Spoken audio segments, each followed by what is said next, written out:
interesting edition of the Wise Owl Studio Talks. I'm Rachna Singh, editor, The Wise Owl, a literary and art magazine, and today it is my pleasure to welcome in our studio a very interesting, very intriguing personality. He's a practicing doctor, a plastic surgeon no less, and he also happens to be the writer of 3 novels. Other than that, he's an avid bird watcher, he's a stargazer, and he writes a regular column in the Daily Guardian called Frowning Prohibited. So we have with us today Dr. Jas Kohli. Thank you so much. Thank you so much for joining us in our studio today. My pleasure. And thank you so much for driving all the way from Ludhiana to be a part of our show today. It is always a pleasure to come to Chandigarh. So now the social niceties are over. I think let's just dive into the conversation, shall we? Sure, sure. Right. So, Jas, I'll address the elephant in the room. Now, you are a doctor with a very flourishing practice in Ludhiana. So tell us what inspired you to venture into writing. Was there any, pivotal moment that made you transition to being a writer, or was there any creative influence in your life that encouraged you to pick up writing? So I started writing at a very late age, that is around late 40s. Of course, the base was there. I've been an avid reader since I was a young child. Right. But I will be honest with you, it was a conscious decision, Right. probably an answer to my midlife crisis. And upon that, there was also a challenge by somebody, Right. some writer. He says that it is very difficult to get your novel published. So that sort of pushed me to do it. Right, right. So the other day when we were talking, Jas, you talked about your maternal grandfather, who was a writer and who also wrote film scripts. Apparently one of his scripts was made into a film also. So do you feel that that probably also impacted you in some way to pick up a pen and write?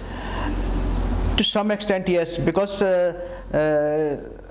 I'm sure there's some of this creativity is transmitted into one's genes. Yes, probably being a doctor you would definitely say that. I also felt bad at finding a lot of unpublished work of his. Oh, acha. So the things were so difficult in those times. Right. It was difficult to get books published. Absolutely. Right, right. So another thing, Jas, a doctor's profession is also very demanding. It's very draining. You are sort of on call 24/7, and it's not just a matter of time. It is also the fact that your headspace is filled with maybe patients, their treatment, their diagnosis. So how did you find time, and more importantly, how did you find the motivation to start writing? So actually my field is the laser and cosmetic surgery and plastic surgery. Right. So there aren't many emergencies. This means although it can get hectic, when I am off, I am actually off. Right. So mostly I end up writing late at night. And since I don't have any admitted cases, so I can make the switch from my profession to the world of writing. More easily. So another thing that really intrigues me is that obviously you're playing 2 roles, that of a doctor and that of a writer. And a doctor is taught to be a scientist, taught to marshal facts, to collate facts, to make deductions. And you're of course a surgeon, so obviously precision with the scalpel, emotional detachment from the patient, all of that comes into play. Right. But as a writer, you're immersed in abstraction, imagination, all of that. So did you face some challenges in transitioning from the more structured approach of a scientist to that of a writer, which is more imaginative and abstract?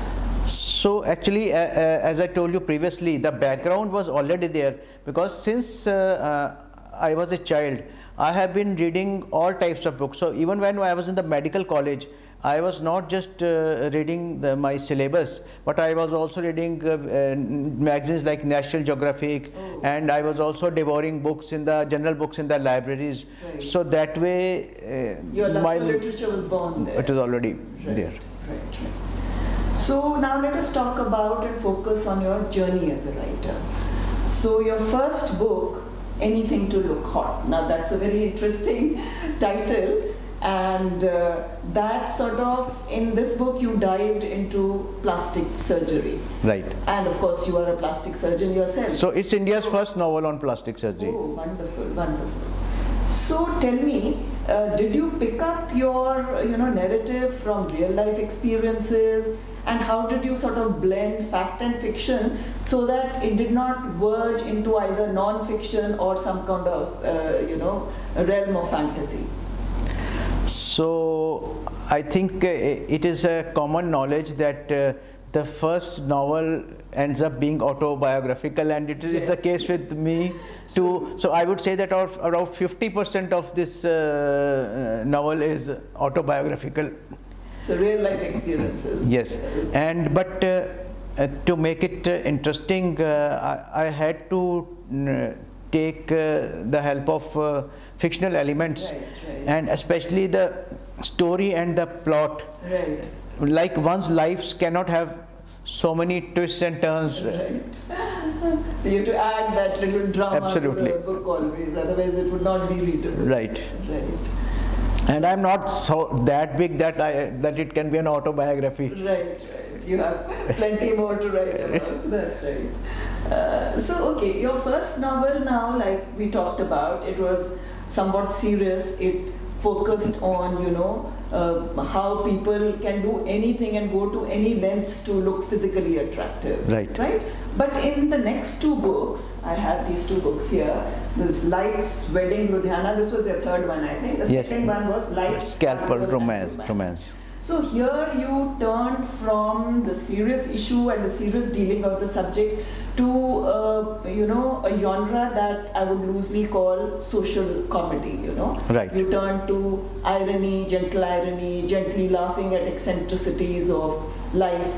So tell us, what made you transition from writing something serious to writing it in a more ironical or humorous fashion? So actually in this first novel also there were a lot of humor elements. Right. So after that I set my genre that it is going to be humor from Yes. now on. Yes. And so It would engage the reader also much more, when you talk about serious things in a humorous fashion. right. But it was very difficult to write about a life of a surgeon in a humorous way. Yes. So I had to be very careful that not to write anything insensitive about the interaction between the patients and the doctor. So mostly the humor is regarding the interaction between the various doctors. Right. So I guess it was a natural progression to writing columns. Your column in the Daily Guardian, Frowning Prohibited, it talks about very interesting things. I was reading the last one. It was about conferences, and then there was one you wrote about dum aloo mein dum nahi, that kind of thing. And then you talked about chatty co-passengers and all that. So tell me, what made you focus on writing a column and connecting with a different kind of an audience?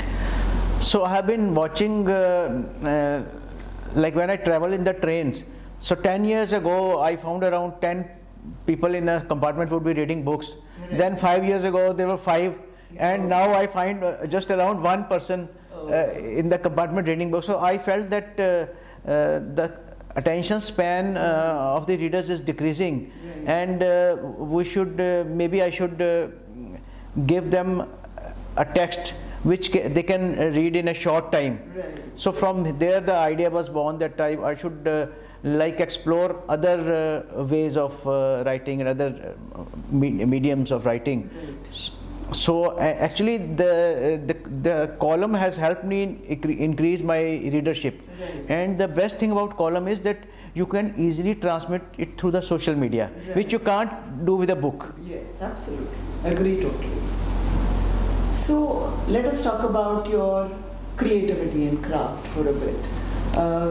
You were saying you write at night sometimes, so these are some rituals that most writers follow. But how do you pick up on your themes and the settings, what you want to explore? Is it something that comes to naturally, or do you have to, work on it and think about what you need to write and how to structure the narrative? So for all my novels, I choose the subjects which were very close to me, right, so that I could easily imagine all the settings, the emotions and the dialects. Like the first two novels were regarding the medical field, and then the third one was about my home city, Ludhiana. Right. So that makes it much easier to write. Right. And then for the column, I choose varied topics. Right. So the triggers for them are many. For example, sometimes my interactions with others or observations. Sometimes I pick up things from the news. Right. So there was one on voting also, I remember you wrote about. Yeah. So that way, for the column, it is I can have more varied topics, because right, you have to write only in 500 words. Absolutely.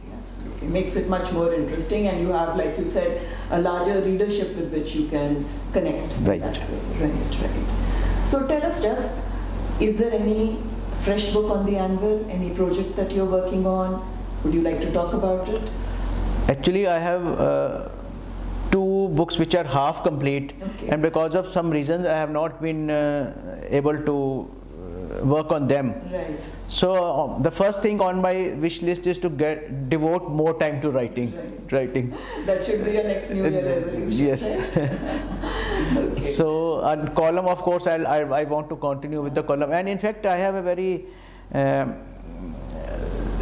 interesting thing on my wish list, and that is to become a cartoonist. Oh. Because that will gel very well with my humor column, yes, and absolutely, my. Absolutely. Okay, so we have a lot of viewers who are writers. So this is going to be my last question, and one more, of course. I need to ask you about your evolution as a writer also. But if you were to give advice to our viewers who are upcoming writers, what advice would you give them? So I would like to give the advice that please write for the love of writing.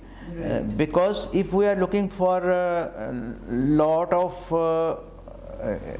financial gain or quick fame, they may be elusive in the present times. Right. And the perks of writing, they are intangible, yes, and they are in kind rather than in cash, and they are many. Once you get to writing, you will realize your mind develops. You don't go towards vices, right, and you meet a lot of interesting people, right, and who knows what turn of life yes, can come because of your writing. right. And another thing I would like to advise the budding writer is to always try to get a literary agent if possible, especially for the debut book, right, because then it enables you to focus on your next book. Right. So I'm sure that's going to be great advice for all the upcoming writers. Now, one last question, because the clock is ticking and we need to sort of wind up this discussion. How do you see yourself evolving as a writer in the future? Is there any particular theme or genre that you would like to explore? Some kind of narrative structure that you would like to work upon? So for the future, I would like to now branch more into the non-fiction space, right, because there you can cover more topics, and it's also less time consuming. Yes. Although that would require more research. But yes, that is on my wish list. And actually that's what publishers are looking for. We've Absolutely noticed that they are more interested in doing non-fiction rather than fiction. Yes, absolutely right. So, well, that was my last question, and Dr. Jas, thank you so much for joining us here and talking about your creativity and craft. Dear viewers, that was Dr. Jas Kohli, who is a practicing doctor as well as writer. We are going to be back again soon with another interesting episode of the Wise Out Studio Talks. Till then, keep watching. Bye-bye. Take care. Thank you.